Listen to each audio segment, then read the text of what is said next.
Oh, pardon me. Oh, so good day, ladies and gentlemen.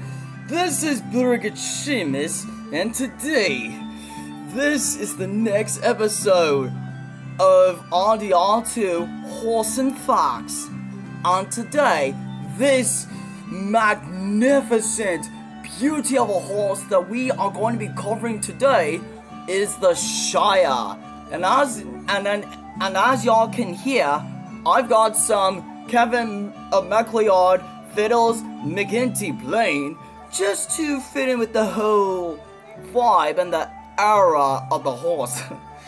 So yeah, guys, and this is actually the flat cab that my uncle from North Carolina let me keep. So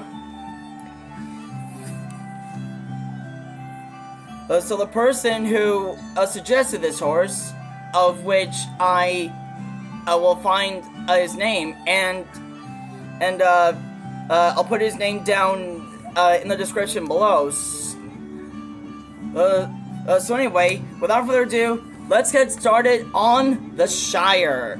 Now, the Shire is the biggest horse in Red Dead Redemption 2 and is mainly used for a draft horse. So anyway, let's begin. The Shire is a British breed of draught horse. It is usually black, bay, or gray.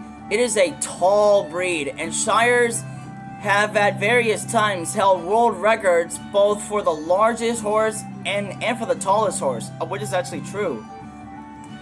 The Shire has a great capacity for weight pulling. It was used for farm work to tow barges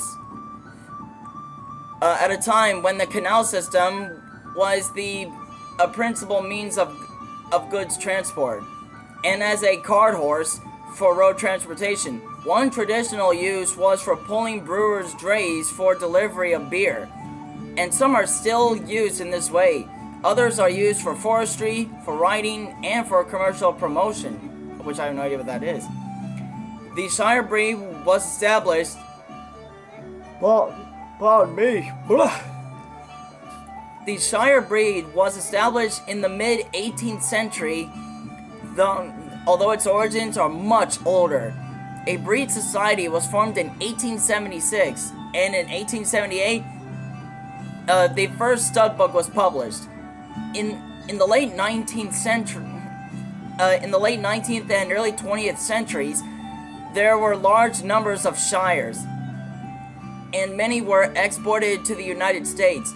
With the progressive mechanism of agriculture and of transportation, the need for draught horses decreased rapidly, and by the 1960s, numbers had fallen from 1 million or more to a few thousand.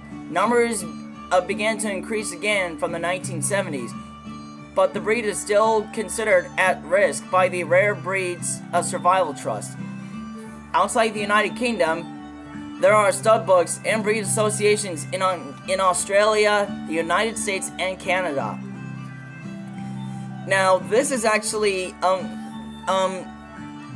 okay, so stallions weigh 900 to 1100 kilograms, while geldings, or whatever those are, they weigh 850 to 1100 kilograms. And in terms of height, stallions measure 173 centimeters, or 17 hands minimum. Geldings measure 168 centimeters, or 16.2 hands minimum.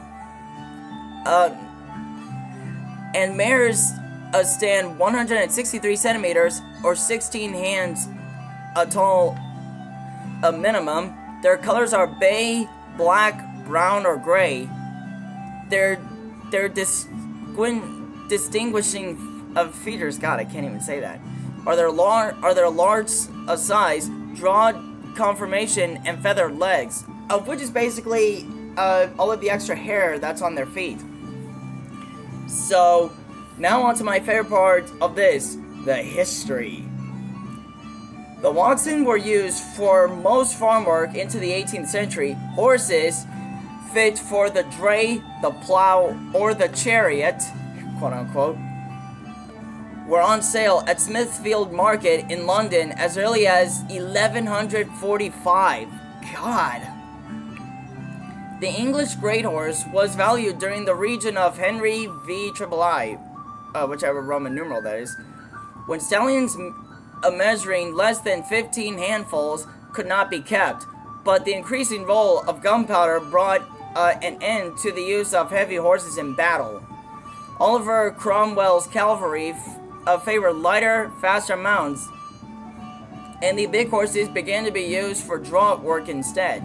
During the 16th century, Dutch engineers brought Frisian horses with them when they came to England to drain the fens, and these horses probably had a significant influence on what became the Shire breed.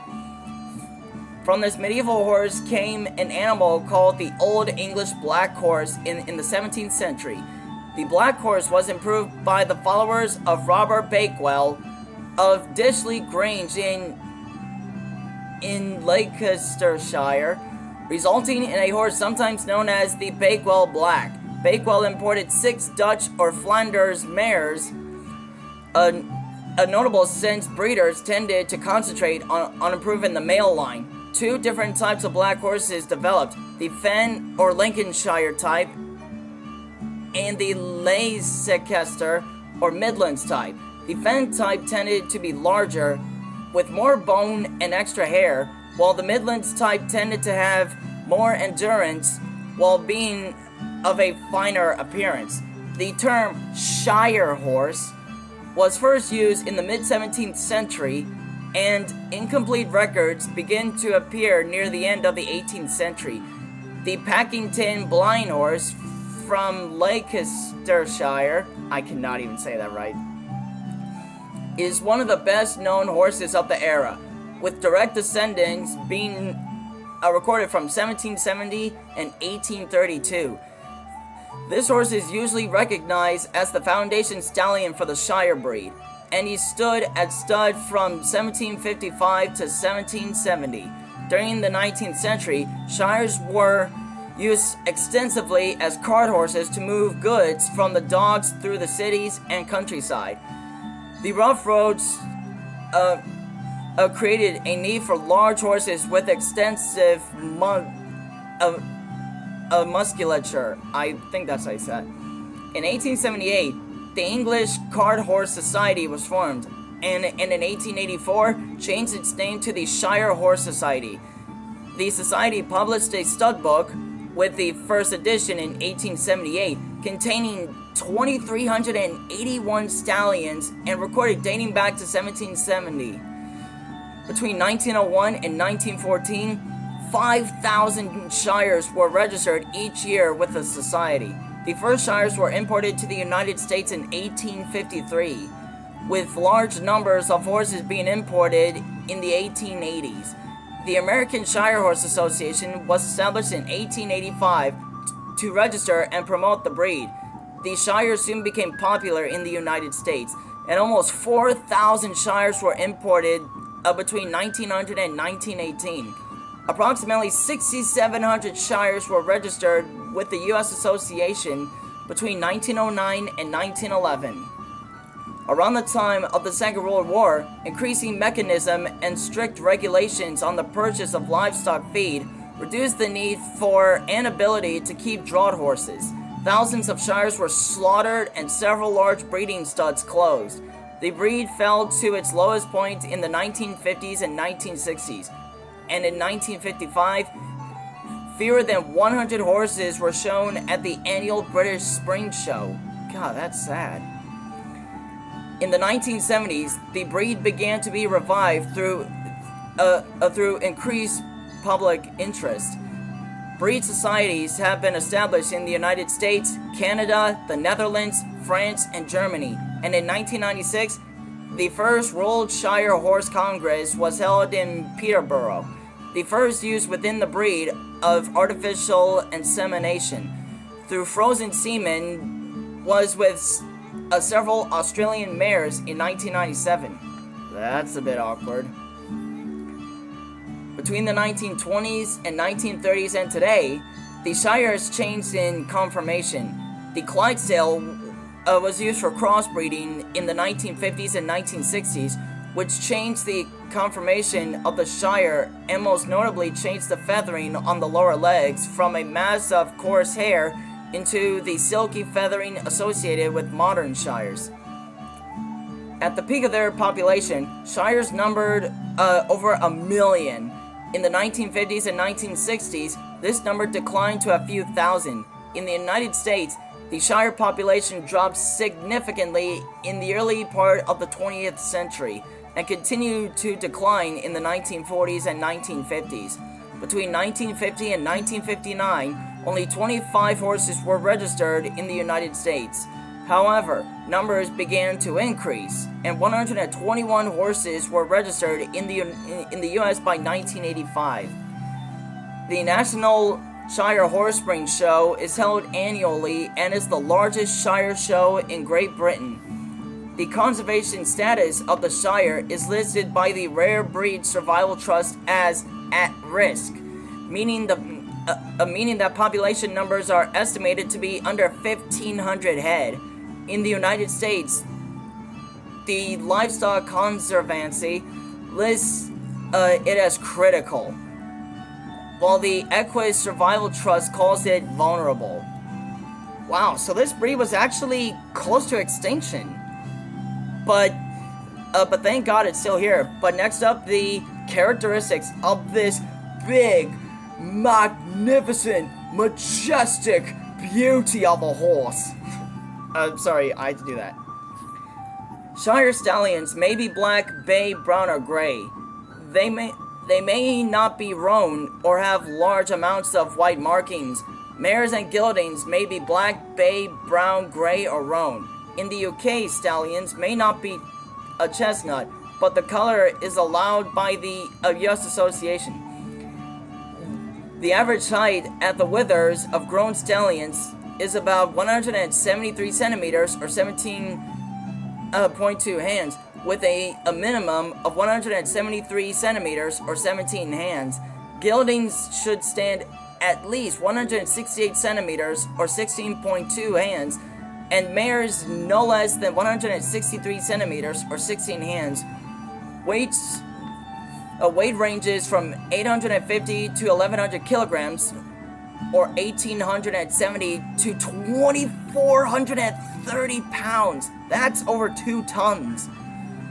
For geldings and stallions, with no set standard for mares. The head of a Shire is long and lean, with large eyes set on a neck that is slightly arched and long in proportion to the body. The shoulder is deep and wide, the chest wide, the back muscular and short, and the hindquarters long and wide. Not too much feathering is to occur on the legs, and the hair is fine, straight, and silky. The Shire is known for its easygoing temperament. Shires have been identified to be at risk for chronic progressive lymphedema, or whatever that is, a chronic progressive disease that includes symptoms of progressive swelling, hyperkeratosis, and fibrosis of distal limbs. The disease is similar to chronic lymphedema in humans. The Shire has an enormous capacity for pulling weight. In 1924, at a British exhibition, a pair of horses was estimated to have pulled a load equal to 50 tons. Although an exact number could not be determined, as their pull exceeded the maximum rating on the dynamometer. Working at slippery footing, the same pair of horses pulled 18.5 tons at a later exhibition. The largest horse in recorded history was probably a Shire named Mammoth, also known as Samson, born in 1848. He stood 219 centimeters or 21.2 hands high, and his peak weight was estimated at 1,524 kilograms or 3,360 pounds. That is a monster. And now, last but not least, the uses. The Shire horse was originally the staple breed used to draw carts to deliver ale from the brewery to the public houses. a few breweries still maintain this tradition in the UK. These include the Wadworth Brewery in Devizes, Wiltshire, the Hook Norton Brewery, the Sam Smith Brewery in Tadcaster, Robinson's Brewery, and Thwaites Brewery, which made Shire drawn deliveries from the early 1800s to the 1920s, then resumed service in 1960, with deliveries continuing to be horse-drawn to the present day. Several breweries have recently withdrawn their Shire horse teams, including the Tetley Brewery in Leeds. Today, the breed is also used for forestry work and leisure riding. So hi guys, I'm actually going to now show you some pictures of the Shire. Look at this horse. Big, muscular, and very strong. And like, just look at this one. Yeah, these guys are huge. And this is how big they are compared to humans. They are huge horses. Okay, so if a Shire was actually here in my room, his head would be,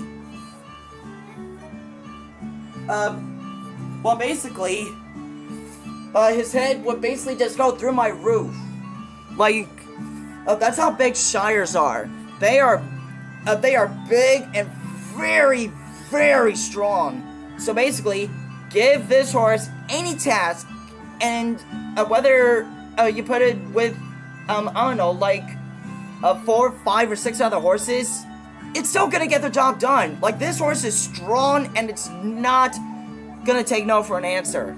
Well, unless if you push it, which, to all the people out there who own Shires, it doesn't sound right to push them to their breaking point. And if your Shire's being a little bit sassy with you, then it's probably a good idea to switch the way that you socialize with them. Because if you keep doing that to your Shire, then it's pretty much gonna just kick you down. Well, not that it's actually gonna do. But anyway, this guy is gonna wrap it up for the newest episode of RDR2 Horse and Facts. And if you all have enjoyed this, then do not forget to click that like button. Drop a comment down below of what you thought about this magnificent, majestic breed of horse. And also let me know down in the comments which one, well, actually, are there any of you out there that own Shires? And if so, tell me all about them, including like their personalities, their lifestyles, well, as well as what they've been through, the close calls with death that they've had. And if you've recently lost a Shire, or have lost one years ago, I have sympathy for you, because the Shire is a very important horse amongst other breeds. And anyway, also, do not forget to ring that bell button on so that you do not miss any videos from me. And I will see you lads next time. Peace out, lads.